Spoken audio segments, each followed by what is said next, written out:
Everybody. My name is Graham Elwood. You're watching The Political Vigilante. I'm here with John Updike, a longtime friend who also is the president of Open Primaries. And we've been talking about what the left can do. One thing the left should do is stop talking to itself and reach out to people that aren't on the left. Doesn't mean you have to agree with them on the left, especially if there's certain issues you just flat out don't agree with, but find some sort of common ground, like maybe Medicare for all or something. But I want to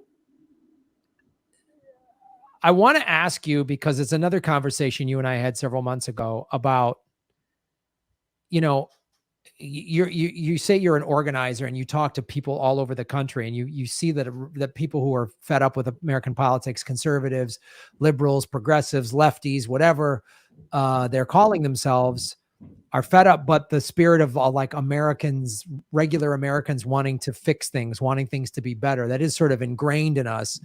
There is some upside to American exceptionalism. There's a lot of downside. We're delusional. Yes, we think everything's great. That's well put. But there is some upside to American exceptionalism, which is we can fix it. We can do it. We can right the ship. We can turn this around. We always believe we can come from behind. I mean, even in the World Cup, like, we always get our asses kicked, but other teams always say that playing the Americans, they never give up, even though they're outmatched or whatever. So we do have this thing in America of we can fix this. We can come from behind. We like the underdog. And I'm not trying to be contrarian with you. I'm not trying to be negative, because I like everything that you're saying. I agree with it. But some other conversations you and I had about talking about what happened January 6th, we're coming up on the 1-year anniversary of that. And I think a lot of maybe Americans of all stripes want to say, well, that was a bad day, we passed that, or whatever. Or, yeah, we got Biden elected. Yay, no more fascism, even though Biden, put more black people in prison than anybody. One of the things you brought up to me when we were talking about this, I was like, I don't know what's going to happen with America. Is it going to go under? Are we going to have a civil war? We've already had several hundred gun deaths in the first 4 days of the new year. The gun issue, I don't know. I don't even know what to say about it. I mean, we had 700 mass shootings last year. We had what happened with Rittenhouse, which I think that verdict is bad, and it's going to just make more people go, all right, well, I'm going to show up to a rally now with an AR-15 because that's my right. And one thing you brought up, you said the Boston Massacre, which was when British soldiers killed a bunch of activists before the American, it was 2 years before the American Revolution. You're like, 2 years passed. We look on a timeline in a history book, we're like, oh, Boston Massacre, then the Tea Party, then the Revolution, like bang, bang, bang. And we don't realize that all this time had passed, and we're in the middle of this timeline, and we might be thinking, oh, we got past that. That was a dark day, but we're good. Like those people who, and not every Trump supporter is a neo-Nazi, but there was a lot of people there with AR-15s, and 6 million wasn't enough, and Camp Auschwitz shirts. Those are scary, scary people. Yep. And they didn't give up their guns and go, we overreacted on January 6th. Some of them have been arrested. So my question is, how does America avoid, because I hear just people talking like about it's time for a civil war, right, left. And I just did a video. I don't think Americans understand. Americans, it's not that I don't think, Americans have no concept of a war on their home soil. We have not had it since the 1860s. We do not know what it's like. We've had attacks. We've had 9/11. We've had some bombings, which are awful, but I'm like, imagine that on a daily basis. We don't know what it's like to live in Syria. We don't know what it's like to be in Yugoslavia in the 90s, or Ireland, Northern Ireland in the 70s. But how do we avoid not just the chasm on the left, but the chasm of America? And we're deliberately being pitted against each other as people were in Yugoslavia. And how do we avoid this? Like, because you've got all these economic factors, and you've got a very a media that is controlled by the billionaires, two parties that are controlled by the billionaires. And if America got into a civil war, there'd be billionaires making profits on it. I mean, so how do we avoid this? One of the things you and I have always, we always like both of us are students of history. So we like seeing, and this looks like a country that's collapsing. It looks like a country that's ripening. You know, what happened in Yugoslavia, the seeds were planted way early in the 80s. I mean, try 1186. Yeah, exactly right. That's right. So you could argue that the seeds have been planted in this country for 200 some years, you know, the genocide, the taking of the land, all these, the 13th Amendment, what happened in 1876, all that stuff has been ramping up for this, the complete evisceration of the middle class by the ruling elites, the sending of jobs overseas that started happening in the 70s. I mean, like, this has been going on for a while. We think it's just, oh, racism started when Trump came to office. No. I've seen it firsthand driving around this country. You and I went to a high school that was 40% Black. And while it was no utopia, we saw race issues in the 80s, and our class even discussed it via a Zoom meeting over last summer after the George Floyd. Jacob Blake's uncle, Justin Blake, we went to high school with him. I played football with him. So, Jacob's dad went to our high school as well. So I know I just threw a lot of things in there, but getting back to the initial question, with all of those issues happening, how does America avoid a complete civil war, collapse, just violent mayhem, calamity?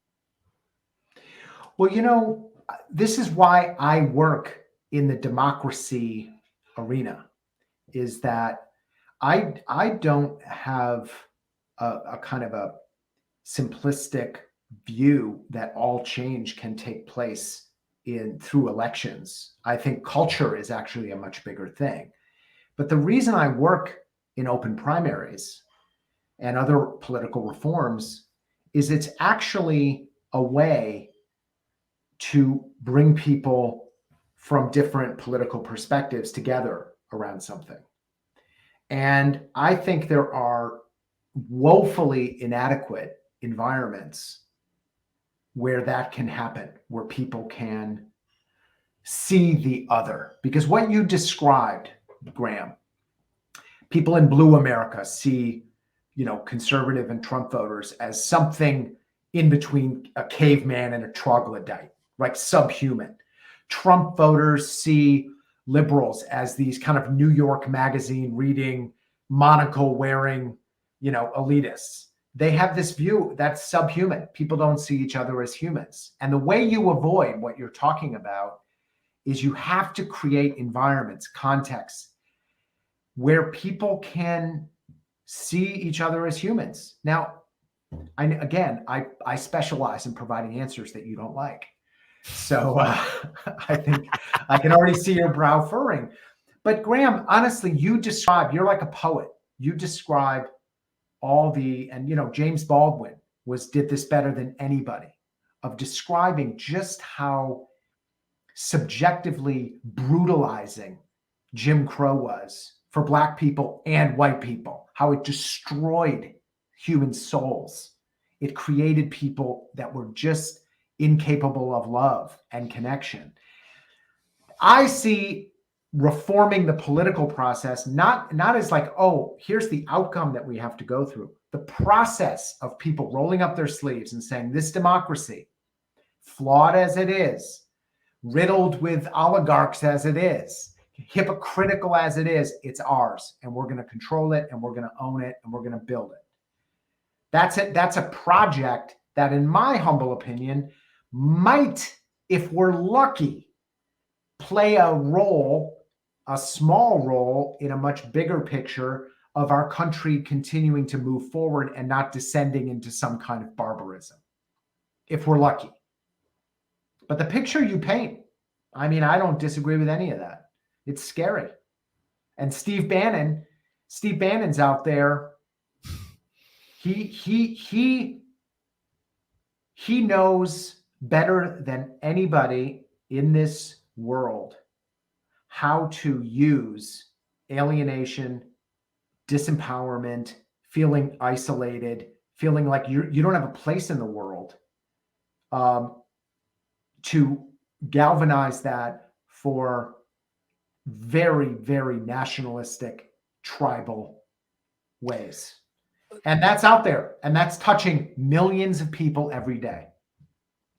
that tactic is used by gangs. I mean, that's used by the Klan, the white nationalist group, inner city gang, you know, like ISIS. They all use the same tactic. Your life is awful. They find disenfranchised, usually young males, and say, you've lost your job, your life sucks, this and that. And they over there, they did it. They're the problem. Stick with us. We got your back. We'll protect you. We'll take care of you. Anyone that isn't us is the enemy. Like that's that recruiting tactic. You find disenfranchised people and you say, you've got a home here and, you know, we'll protect you. And, you know, go do these drugs or go burn this cross or go, you know, set up this IED, you know, like it's so similar. The tactics are the same. And they've used this tactic all throughout the world for centuries. And human beings are capable of falling in love at the drop of a hat. I mean, look at how they train seeing eye dogs. They give these young Labrador pups and German Shepherd pups to hardened criminals doing life, you know, without parole. And 9 months later, they have a perfectly trained seeing eye dog. And the people doing the training have become totally different people. And I think we have to understand, Graham, that people are transformed by the activities they participate in. I have one story about this. I'll keep it short. You know Katie Fahey? No.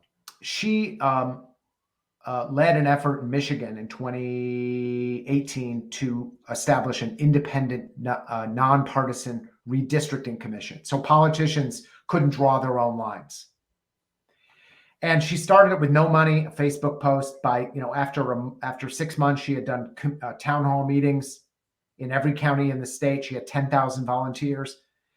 She did a survey of her volunteers and asked them, why are you involved in this campaign? She expected what the answer was, I don't like gerrymandering. I don't like it. She thought that the reason people were involved in the campaign is because they supported the issue.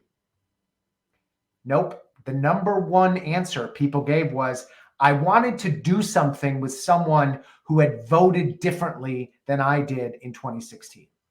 That was from Hillary voters and that was from Trump voters. They were saying this division it's destroying my family because I've got Trump. Michigan is one of those states where people were all over the place.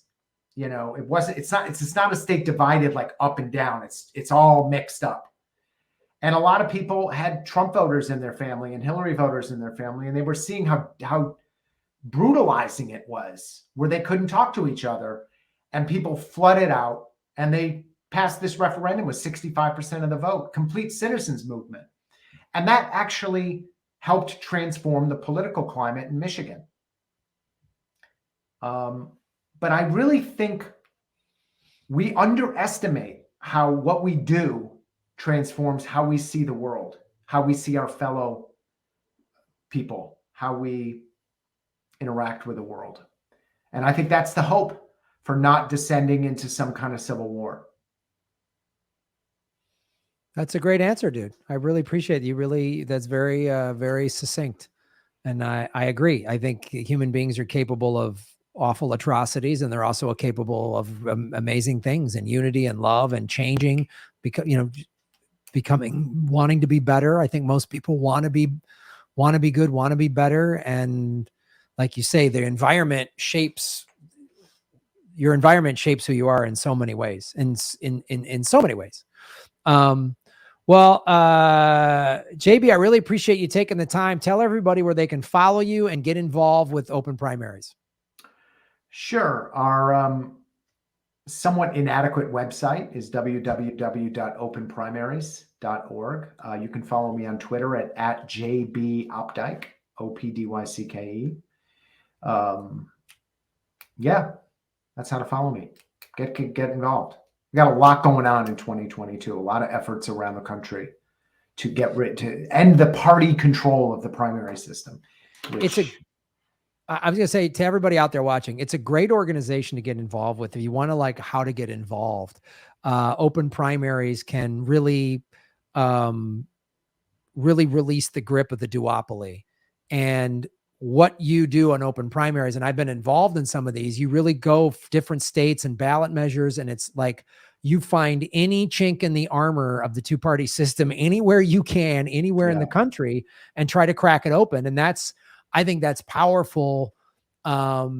You know, as you see, like, look at medical marijuana and then recreational marijuana. It started in these little states, and it's bigger and bigger and bigger. And eventually, I think we'll have it decriminalized on a federal level, at least I hope. And the same thing with Medicare for all. State of Washington is really trying to get it. Some other states are trying to do it. So for everyone out there who wants to be involved and wants to do something, join open primaries. And it's not just a bunch of people that agree with you sitting around in either Texas or Brooklyn saying, look at the other side, they're dummies.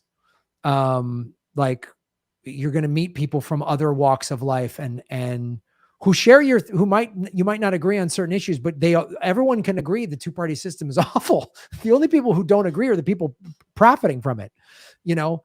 So it's I'm going to be interviewing Andrew Yang on January 12th at 3 p.m. Eastern, noon Pacific.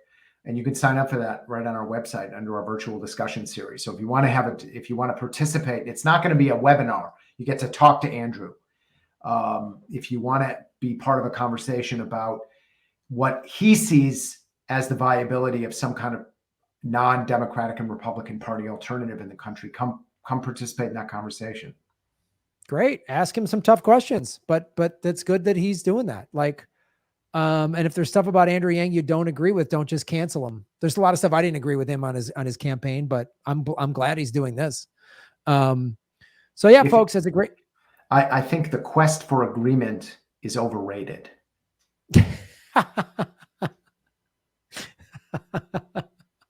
Well, that's a great. I mean, Graham, you've done improv. Come on, in improv, what does agreement have to do with anything? It's just yes-anding person and moving on to the next scene. It's a process. Right. It is a process. See what you can build together with people you disagree with. Yeah. See what you can build together with people you disagree with. Well, I really appreciate you taking the time. Everybody go get involved with open primaries. It's a fine organization. And it's a way to get involved in your community. And as I say, like, all politics are local, get involved in your local politics. And this is, you could affect some change where you live. So thanks, man. And good to see you. Keep up the great work. Love seeing you. All right, man. Good to see you, brother. All right. Take care. Bye. Hey, everybody. Thanks for watching. We are still in our 9th month of demonetization from YouTube. So support what we're doing at patreon.com/Graham Elwood or rockfin.com/Graham Elwood, which is a blockchain cryptocurrency platform. It's free to sign up, and there's a premium level at $10 a month. And for that, you get everybody on the platform's premium content. Myself, Lee Camp, Ron Placone, Jimmy Dore, Whitney Webb, Kim Iverson, Abby Martin, and many, many others. You can also support what we're doing at Venmo at Graham-Elwood. And go to GrahamElwood.com. We have a PayPal button and a PO box. I also have crypto wallets, which are all in the show notes. Thanks for supporting what we do.